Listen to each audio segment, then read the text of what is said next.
नमस्कार दोस्तों, मैं हूं अंतिमा की जिंदगी। स्वागत करती हूं दोस्तों अपने यूट्यूब चैनल में। नमस्कार दोस्तों, ममता मिश्रा के यूट्यूब चैनल पे सबका स्वागत है। दोस्तों आज मैं लेकर आई हूं बहुत प्यारा सा बेटी विवाह गीत। ये हमारा स्वरचित गीत है। आप लोग प्यार दुलार आशीर्वाद जरूर देना। प्यार दुलार आशीर्वाद दे जावा भैया, जो ने फिर से कलम उठाए लिखे भी ने। और प्यार दुलार बढ़िया बढ़िया से लिख के भेजना। प्यार दुलार ना दे जाते थोड़ा सा मन दुखित होता है। प्यार दुलार दे जाएंगे बहुत बढ़िया रहे। आशीर्वाद आप सब बहुत जरूरी बा। चैनल सब्सक्राइब जरूर करें, इस समय सब्सक्राइब नहीं करते हैं। और ये गीत में बेटी के दर्द बा, बिटिया कितने दर्द से अपने माता पिता सवाल पूछत बा। आप लोग प्यार दुलार आशीर्वाद देंगे, पूरा गीत सुनिए तब समझ में आए। धन्यवाद दोस्तों। कहवा से मोरे ससुरो लावई सिंधोरवा, कहवा से सिंधूरा घर आई जी, कहवा से मोरे ससुरो लावई सिंधोरवा, कहवा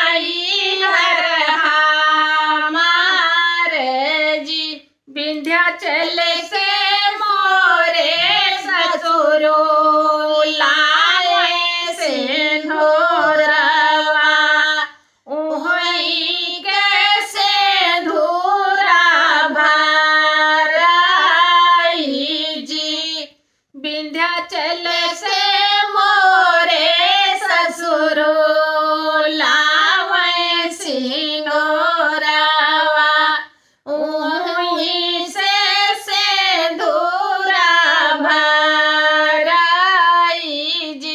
ससुरु के भूत मांगे सिंदूरा जे डार, छोटी जई है नाई घर हमारे जी, ससुरु के भूत मांगे सिंदूरा जे डार, छोटी जई है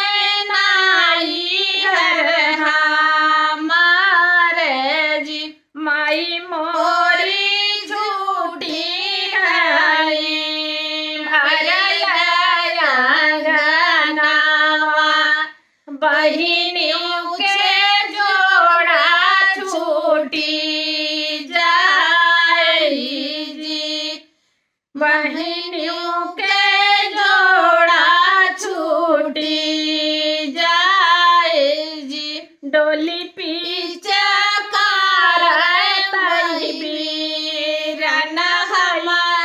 छूटी है, सखिया सहेलरी छूटी जाई जी, डोली पीछे मारत वीरन भैया छूटी है, सखिया सहेलर छूटी जाए, काहे के मोरे माई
धन्यवाद दोस्तों। हमारा ये गीत कैसे लगा कमेंट बताना, भरपूर सपोर्ट करना, प्यार आशीर्वाद दुलार भर भर के देना दोस्तों हमारे इस गीत पर।